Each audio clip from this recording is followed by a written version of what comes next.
right, and we're back for another episode of the Sports Department Podcast with Justin Valentovic and Jesse Norman. Everyone else is busy right now, and I don't blame them because we're talking about the NFC North. And boy, this is one of the more rough divisions to get through because one team is really bad, two teams are average, and then you got the Green Bay Packers, which this is more than likely their division.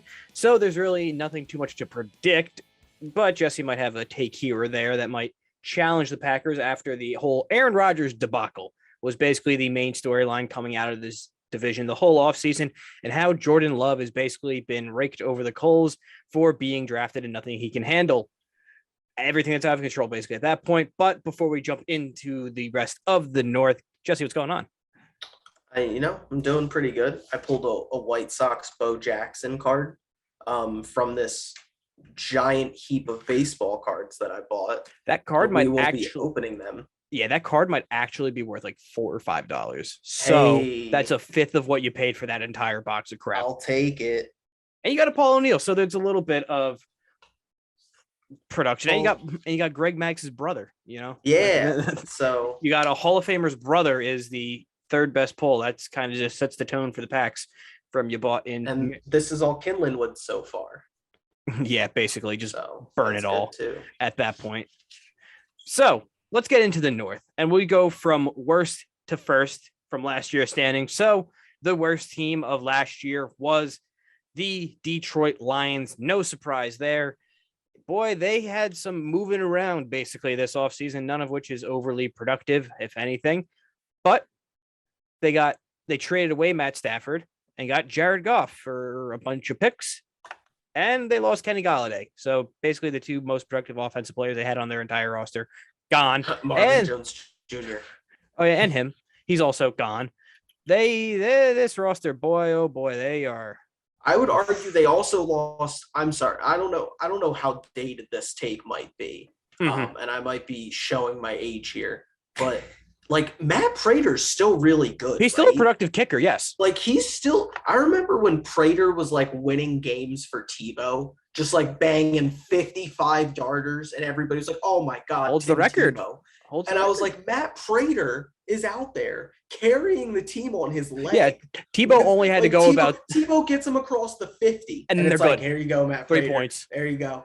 And Tebow's like, yeah, I got 30 yards. But the Lions, though, they are a rebuilding team. Obviously, they wanted a quarterback in return from the Rams and then a whole bunch of picks. And they also drafted Penny Sewell, who they hope to be a cornerstone on their offensive line for many, many years to come to block more than just Jared Goff because he won't be long for that team. And they're going to be biting a bunch of kneecaps under new head coach Dan Campbell, who only way but up with the Lions, basically, off of last year. Yeah, I have very strong feelings about the Goff thing that go both ways. On one hand, I really like that they got a quarterback back in the Stafford deal, and they didn't have to worry about a quarterback falling to them, picking at number 7. They covered their ass, basically. They covered, but at the same time, it's also like, but this probably was the generational quarterback class. So you probably should have gotten a quarterback in this class. And they had the opportunity to. I don't like, Fields was there. Fields was absolutely there. You could even argue they could have traded back and got something and still drafted a quarterback, considering where Mac Jones went, literally straight to the Patriots. But it's tough because you're looking at it, and I think we all agree that Goff's not going to work. No, his career could very well be effectively done. But you could make the argument. I don't know about the playmakers necessarily, but the Lions' offensive line is really good. Yeah, Frank Ragnow, Penny Sewell. Like, they're building a nice line to when they eventually get a quarterback, or whoever that may be, down the road. They actually had some protection to work with, because that was one thing Matt Stafford never really had, and why he was constantly getting hurt, because they were blowing through the line and drilling him unprotected. Yeah, there's the Lions aren't going to be good. I don't think there's anybody arguing that. But their offensive line is good. they are really not invested in the receiver position. No. Literally at all. Tyrell Williams, their Rashad number one Perriman. receiver is Tyrell. Yeah. Tyrell Williams is their number one, I would say, right now. And we've seen Tyrell Williams as a number one with the Raiders, and they cut him. They just said, no more of that, please. Go away. They're also giving Romeo Okwara $13 million a year, which don't really get long-term contracts for the Lions, because what's the point of them at that point, at that rate? They're not going to be good. I honestly like Dan Campbell for the team. I think he works. He's a big energy guy. Exactly. And that's kind of that's how they're going to win games. They're not going to out-talent anybody. Well, that's the thing. When you suck, you want to have some form of motivation, and at least the motivation will be his energy of just being hyped up on caffeine and other stimulants, basically. Because did you hear where he was like, I wake up and I have 3 espressos and then a cup of coffee? It's like, dude, your heart. I have heard Jeff Okudah has looked really good during camp. So good, because he needs a bounce back year. Well, here's the thing. No rookie was good last year. Yeah. Secondary wise, besides Antoine Winfield Jr. But most of the players who were picked highly last year for secondary all were very underwhelming. But he has looked really good in camp.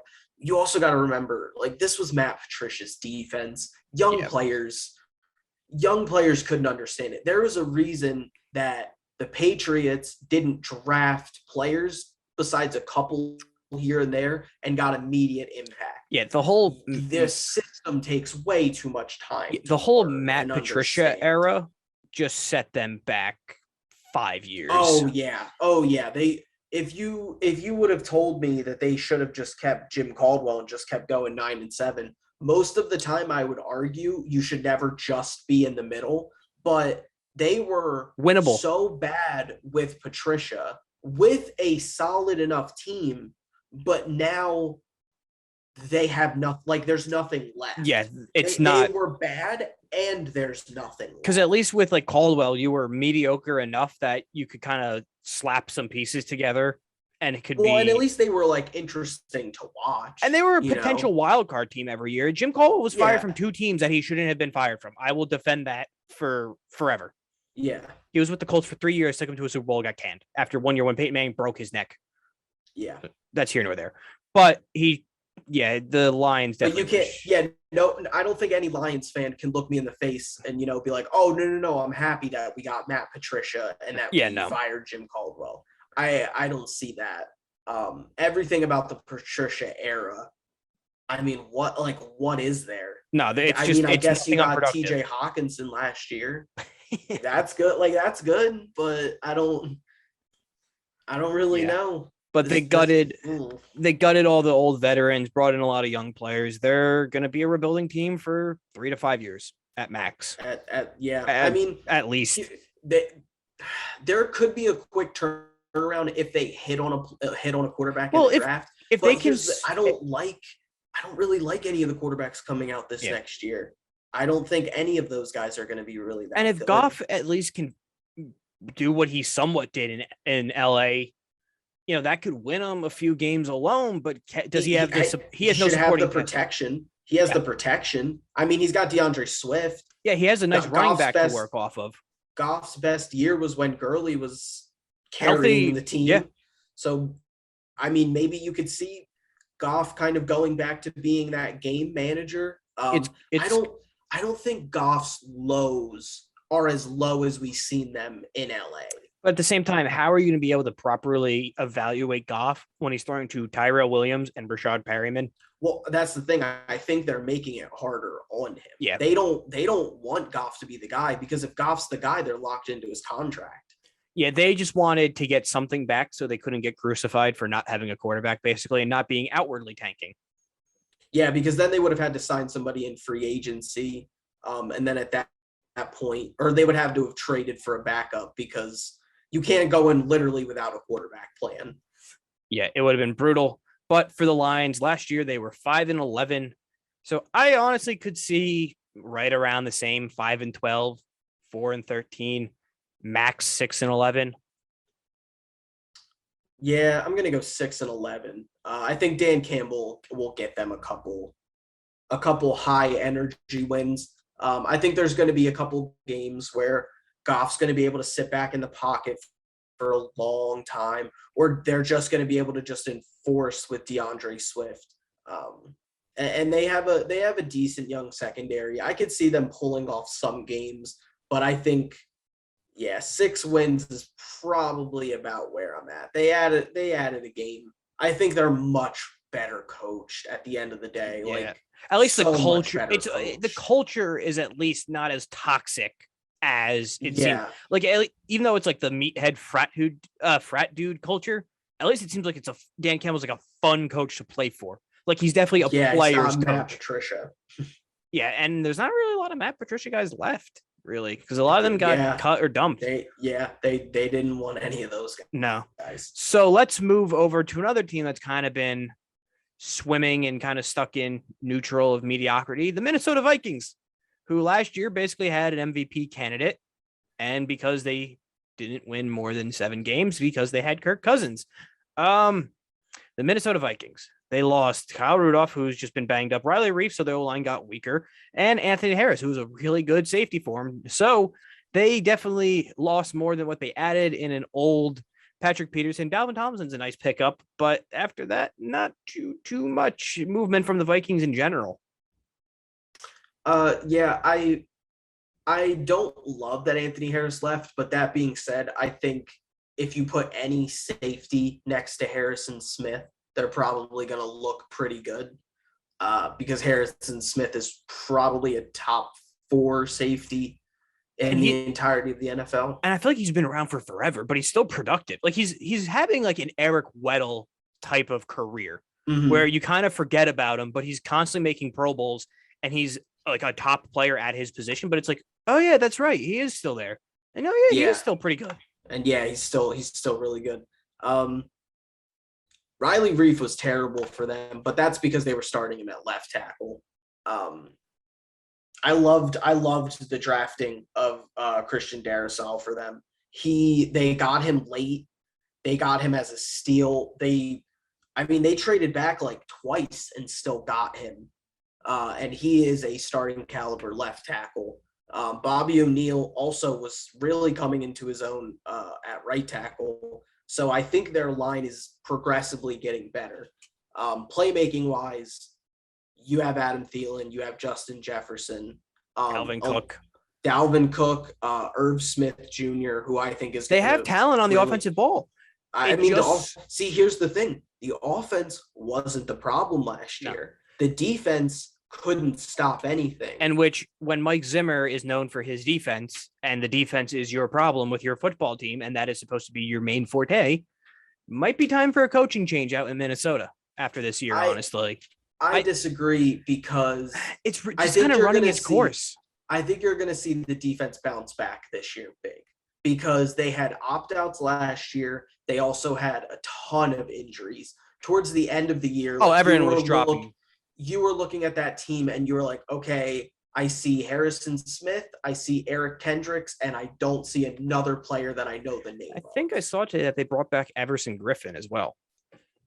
Did they? That's interesting. I think so. Let me look. Yeah, I think he left there to go to the Cowboys. Yeah, pass rusher Everson Griffin signs with the Minnesota Vikings, so he's back home after that's interesting 1 year drop off. So that's good. Him and Danielle Hunter were a pretty good pairing. So to bring that back together is, won't be a bad thing. Yeah, well, and having Dalvin Tomlinson in the middle, that's also great for the front seven has the potential to be a really good front seven compared to like a Washington. They need their secondary to step up, which is always tough, because I feel like they always are just drafting guys for the secondary that never pan out. I feel like they've drafted a cornerback in the first round for the past like 3-4 years. Well, I can't say exactly if they're first round picks, but just off the top of my head, Jeff Gladney they drafted. Didn't they cut him already? Yeah, I'm pretty sure he had some legal issues, like domestic violence, I want to say. But Jeff Gladney, Mike Hughes, Trey Waynes, none of them Mackenzie Alexander. Mackenzie Alexander, I think, just actually signed back. But they like draft all these secondary guys, Yeah. And it feels like besides Xavier Rhodes, who was super inconsistent and still is, they haven't really hit on one per se. Cameron Dantzler doesn't look bad. He actually looked a lot better than Gladney did. Mm-hmm. So him coming into his second year, I think Peterson will be serviceable, especially if you're giving him that safety help. He's a good veteran to have as well. So he's just not as athletic as he once was. Yeah. But he's still, I think he's still good enough to play in the NFL and good enough to start. Yeah. So since Zimmer took over, going into his first year, they drafted Rhodes in the 13 draft going into the 14 seasons, which was his first year. Rhodes, Waynes, Hughes, and Gladney. So 4 defensive backs, and a lot of defense. Mm-hmm. And I believe Mackenzie Alexander was a second-round pick one of those years. Yeah, but also they haven't hit on really any of them. Other than literally Barr and Rhodes and Jefferson, they haven't hit on any first-round picks. Garrett Bradbury, Mike Hughes, Laquan Treadwell. Yeah. Ooh, Laquan Treadwell. Yeah. I mean, Teddy Bridgewater, he was good until he got his leg ripped off. Knee. Cordell Patterson was good after he left Minnesota, basically. Yeah. Well, he's a running back now. Yeah. So, oh boy. I think it's make or break time for the Vikings, though, because they're tied their wagon to Kirk Cousins. They continue to extend him because that contract is kicking them in the ass. So they need to free up money somehow. So just cutting bait and letting him go. Maybe they have a plan with Kellen Mond afterwards. I don't know. But I think definitely with Zimmer, though, I think that he's on the hot seat this season. Even though because, last season was a complete train wreck for him. They've been up and down, it seems like every single year. Like they're competitive, but they can never get over the hump. And it's not because he's a bad coach. I'd sign up for a Mike Zimmer type of his record as a head coach for a while. But, eventually maybe the message just kind of runs stale and it's time to switch things up because a lot of the players who've been there have been throughout the course of his tenure. So how much can you kind of give the same speech over and over again to get people going? Yeah, I mean, I think we'll see when the regular season comes, kind of where he's still at. Because again, I think he's a great coach. If he got fired, I would absolutely love to have him as my defensive coordinator on any team. He would find a job very quick, I think. Yeah, even if it's not, I think he could find a head coaching job. But even if not, he could definitely walk into a defensive coordinator position for a year, and then he'll find another head coaching job if he wanted it. Yeah, for sure. But I think this is a team that regular season wise could shock some people and I think could have a pretty good record. Because at the end of the day, that's like kind of what Kirk Cousins is and what he can do. Yeah. This is a good regular season quarterback. Until the lights get turned on bright and it's time to show up. Exactly. And they'll falter in the playoffs if they do as good as I think they can in the regular season. But I'm not going to be shocked if they have a big bounce back year and go maybe 12-5, honestly. I think that's their ceiling. Their floor, I could see 9-8, like just over 500, because offensive, there's too much talent on this team on both sides of the ball to be under 500 again, if we're being honest. If everyone is relatively healthy, yes, injuries happen in football, so that's going to happen. But if all their main players stay on the field for majority of the season, they'll be in a wild card hunt because, outside of the East, there's only one team coming out of the East just by default, if we're being honest. The North, it's going to be the Packers more than likely. The South, probably one team. And then the West, there's going to be a shootout for all three of basically all those teams. So if they can stay a little bit better than the West, they could sneak into the playoffs. Well, yeah, and you're getting 2 games against the Bears and 2 games against the Lions. So realistically in that, you should probably be going 3-1. Yeah, split with the Bears and sweep the Lions. Yeah. And hopefully you can maybe sneak one on the Packers. I mean, I don't know if you can. They play them tough. They play them tough every time. So if their home game against the Packers isn't like a primetime game, Kirk Cousins should be okay. So if it's a 1:00 game, he's fine. So let's shift gears to the Bears. And they've had an off season, to say the least, where they brought in Andy Dalton, tweeted out QB1, and then turn around and draft future QB1, Justin Fields, because they were able to go trade up and go get him from swap picks with the Giants, and they didn't think he would be there, and he was. So immediately shot Andy Dalton and stabbed him in the back because your days are numbered, kid. And they keep saying that he's going to be the day one starter week one, which means he won't be the week two starter if he has a bad game, because Justin Fields, he's had a good preseason for the most part, other than getting absolutely obliterated by the Buffalo Bills. He's going to be their QB. No ifs, ands, or buts about it. Here's the main thing with the Bears. I think by like week 5 or week 6, we could be looking at a new head coach, new quarterback, new coordinator, all that.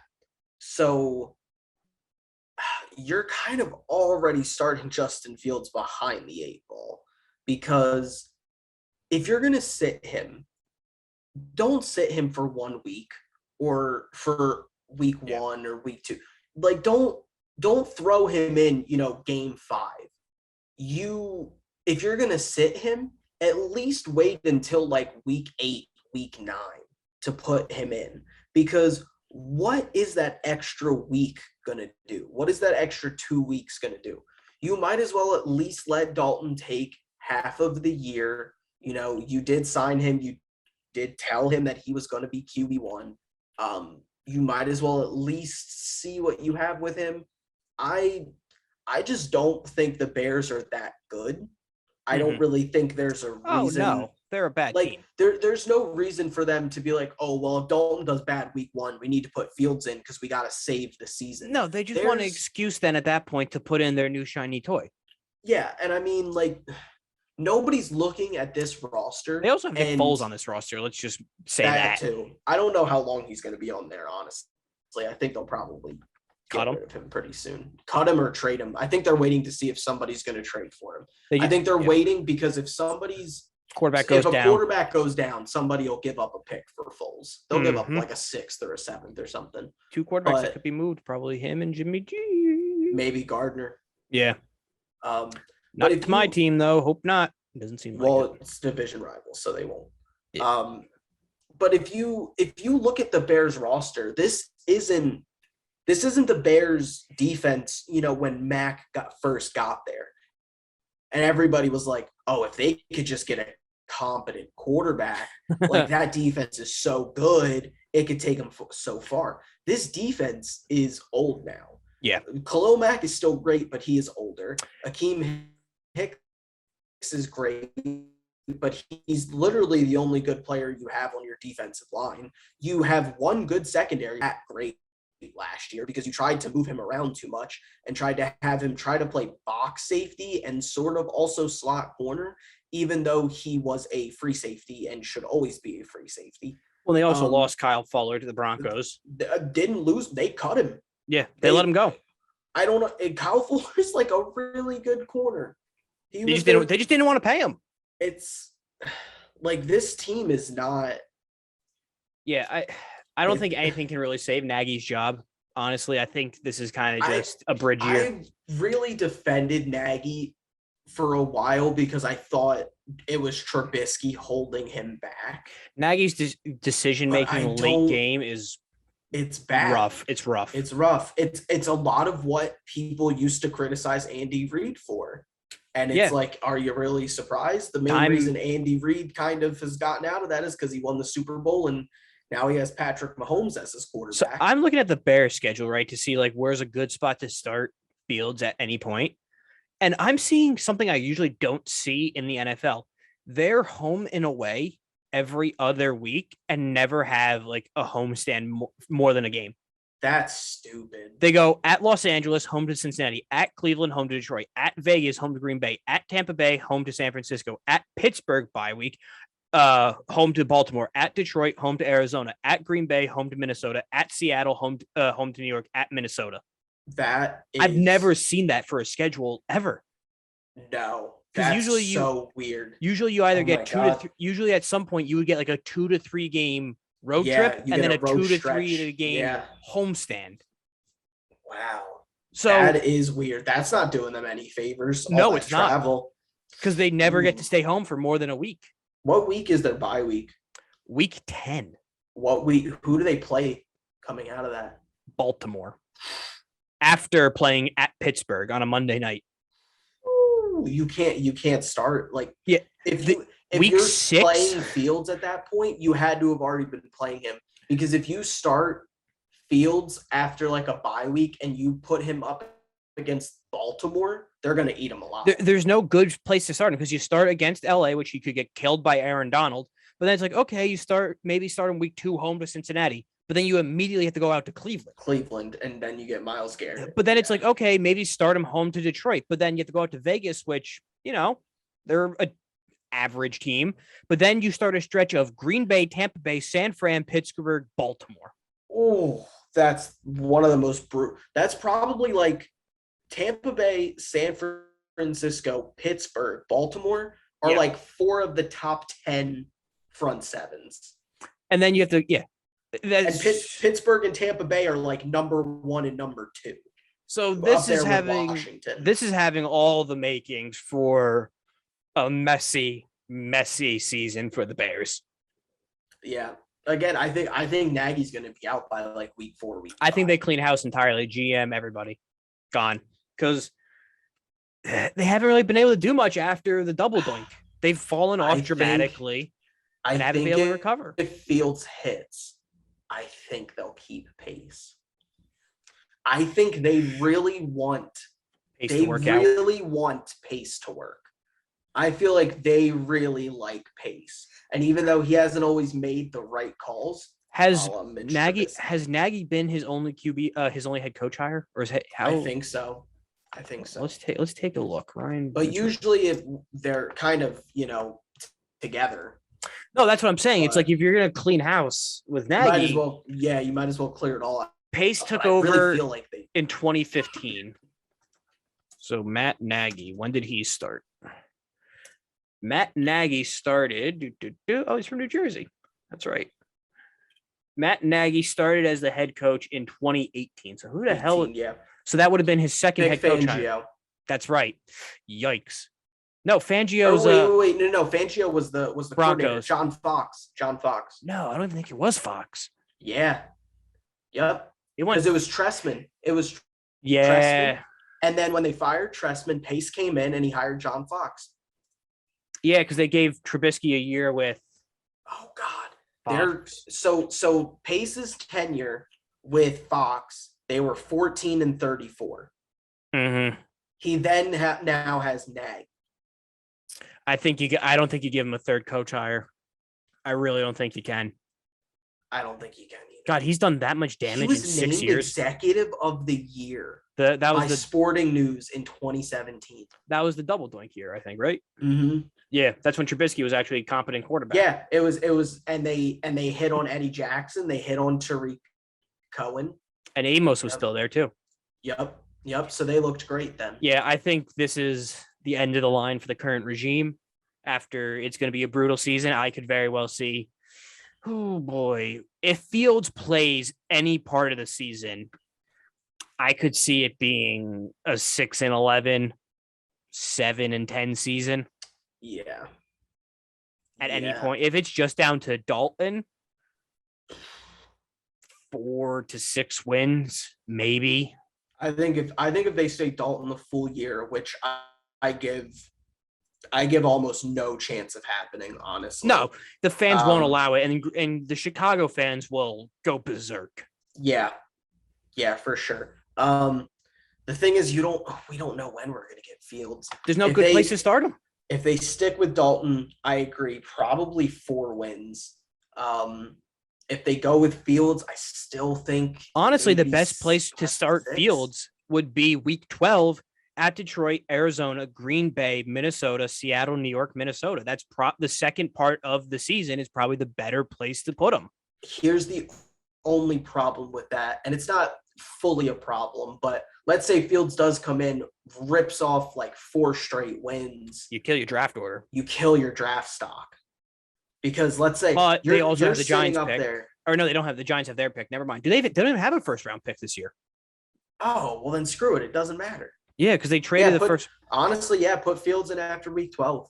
Let him just roll. See what happens. Screw it. Build up. You might as well build up something with him and Allen Robinson, because if you force Robinson to have Dalton the whole year, but continue to try to tell him Fields is the future, and you already franchise tagged him, and he's not signing an extension, you can't franchise tag him again. So I franchise tag him. It's going to be like $30 million. When I said, start on week 12, I'm just looking at it. It says Thursday, November 25th at 12:30 at Detroit. Wonder what game that is. Thanksgiving. The Thanksgiving game. that'd be a great debut. Yeah, put him on Thanksgiving. Put him on Thanksgiving. Oh boy. So that's the Bears. Not much hope. Easily third place in the division just by process of elimination. I don't think they'll be worse than the Lions though, but they're going to be. I think there's a world where if they stick with Dalton, if they really stick with Dalton, yeah, I really think there's a chance that happens. There's also a factor of injuries too, because just because they're bad doesn't mean that their star players are going to stay healthy. If they're bad and their star players get hurt, they're just going to be even worse. And I think I trust Detroit to make more with less than I do Chicago. I agree. So let's talk about the Green Bay Packers. And the big offseason news was what in the hell was going on with Aaron Rodgers. And finally, they were able to put it to bed, and they got some form of a Fugazi contract together. More than likely, this is his last year in Green Bay. But he's coming back one last ride. They re-signed Aaron Jones, 4 years, $48 million, so at least they have something. And Kevin King, who got absolutely destroyed every once in a while, and that's Kevin King, right? Who got absolutely toasted. Who got the penalty too. A guy who they shouldn't have brought back. Yeah. They did, but they lost Jamal Williams, Rick Wagner, Corey Lindsey, and Christian Kirksey, and Tramon Williams, who I forgot was still in the NFL, retired.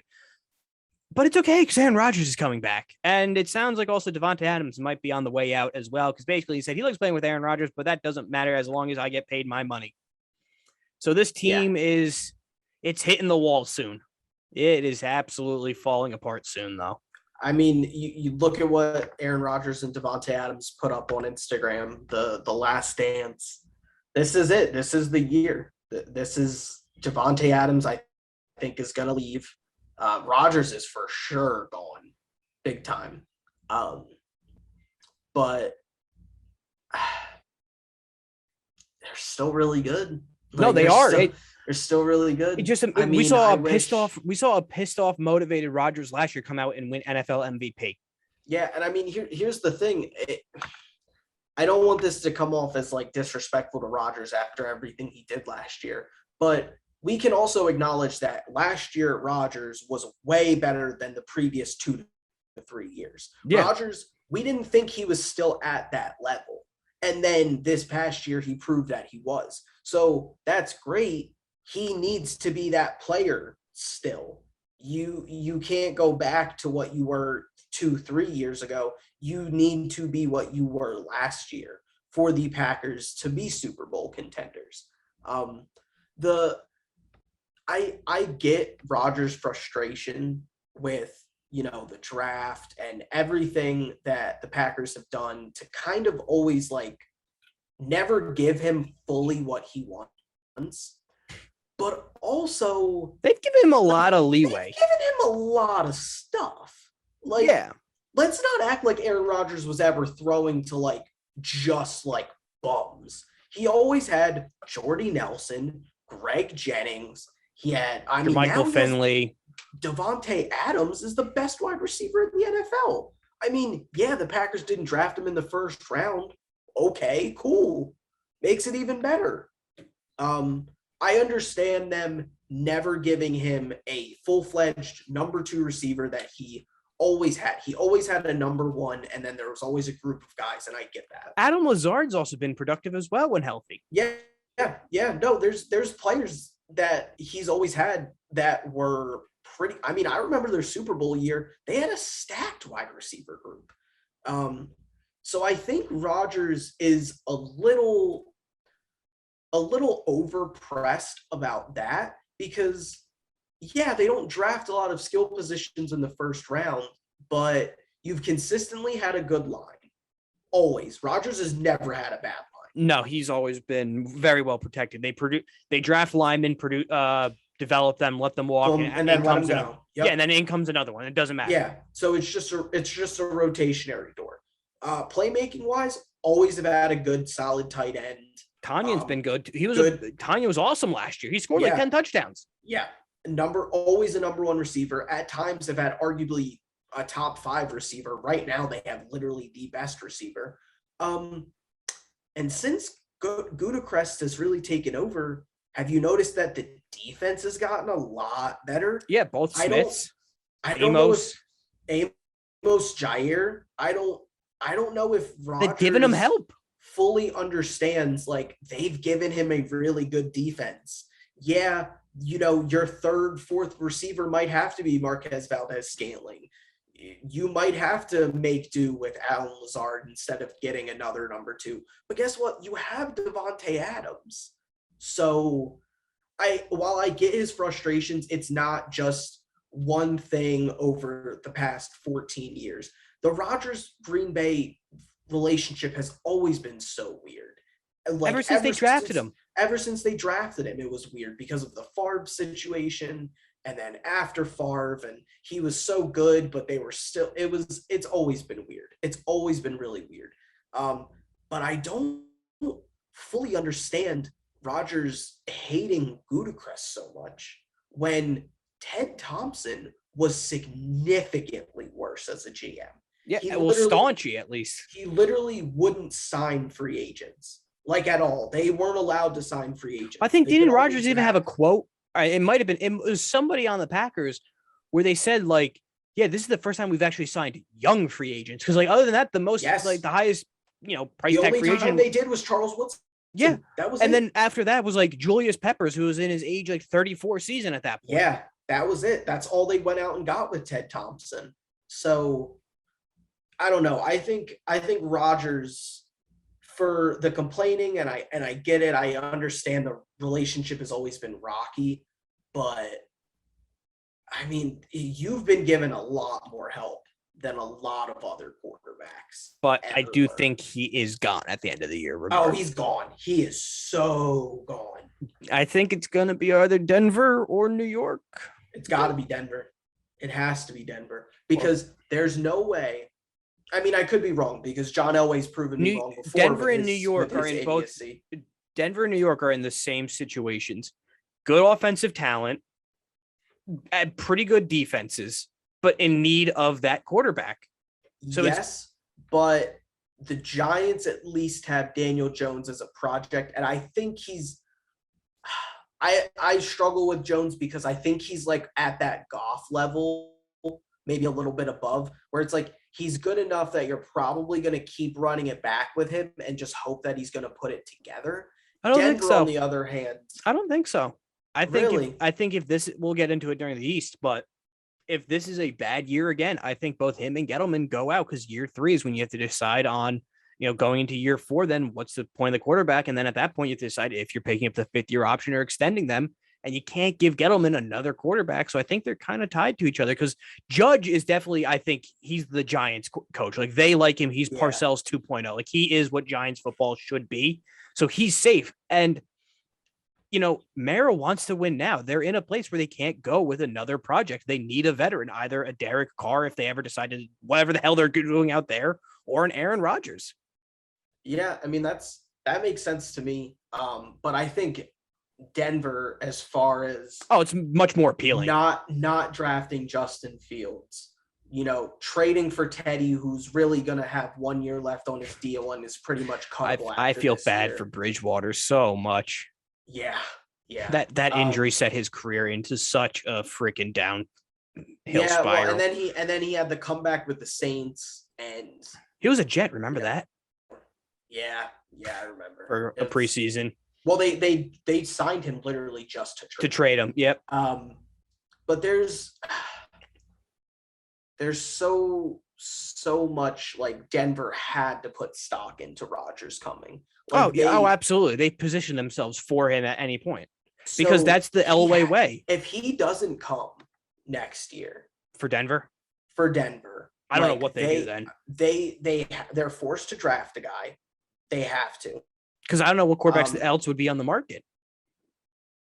Unless Jimmy Garoppolo is available. But even then, I mean, you're just kind of kicking the can down the road. Yeah, you're just kind of doing the same thing. So I think Denver has to like throw everything at him. They have to like know something or have some inclination that once Rodgers is done with this, he wants to join them. That's the only way it makes sense to me, because that's a Super Bowl roster. Which the agents definitely talk on a quarterback. Oh, for sure. But getting back to this Packers team and how good they are, you look at some of the losses that they had, but you just kind of expect that they're going to fill them in. I would love for them to trade a low pick to Jacksonville for CJ Henderson, who was allegedly available. I think you put him next to Jair. That would be great. I don't think you go in with Kevin King as your second corner. Yeah, was that the NFC Championship game? He got absolutely obliterated. Got torched. Whole game was getting destroyed. It's also because their pass rush couldn't get home. Preston Smith was not good last year. Neither was Za'Darius. There's no other way to say it. Yeah. I think Za'Darius, they were asking him to cover too much. Yeah, they were dropping him into coverage. That's what they did with Peppers too. Yeah. I think Dom Capers is like done there though, fully officially. I think he's finally fully retired out. But I mean, this is still a team that if anybody's going to give the Bucks a fight, it's still them. It's going to be them. Final prediction for the Packers. Give me 11-6. I think there's a chance Minnesota beats them in the division. I think 11 wins is their floor. Max is 14. If Rodgers comes back and plays like he did. Yeah, I just can't see them taking the regular season like incredibly serious, because Rodgers never does. Oh no, and that's why they never get a home game until last year, basically, as the number 1 seed. Yeah, I mean, we'll see though, because he does. This is their last dance, so he might want to give them one last shot, one last really good season, one last record-breaking season kind of thing, and he has the tools for it. He's got Devontae Adams, who's probably going to lead the league in like touchdowns. It's just a matter of do they have their yearly championship game choke, basically. Mm-hmm. So that is yet to be seen. But Jesse, where do you want to go next? East or West? I think it's time to do the West. AFC or NFC? Who do you want to start out with in the West? NFC. All right. So next podcast for the NFL, we're going to be doing the NFC West. So maybe the Steves will be back for that one. I'm not sure. But we have a SummerSlam and NXT 36 podcast coming out soon. And we're still chugging along doing some card openings. I have a Bowman 2021 box ready to go sometime later in the week. And then Topps Chrome sometime down the road as well. So make sure to follow all of our social media. Those links are down in the description. Follow us and all that fun stuff. Watch us on YouTube and all your other podcast platforms. So we'll see you in the next episode.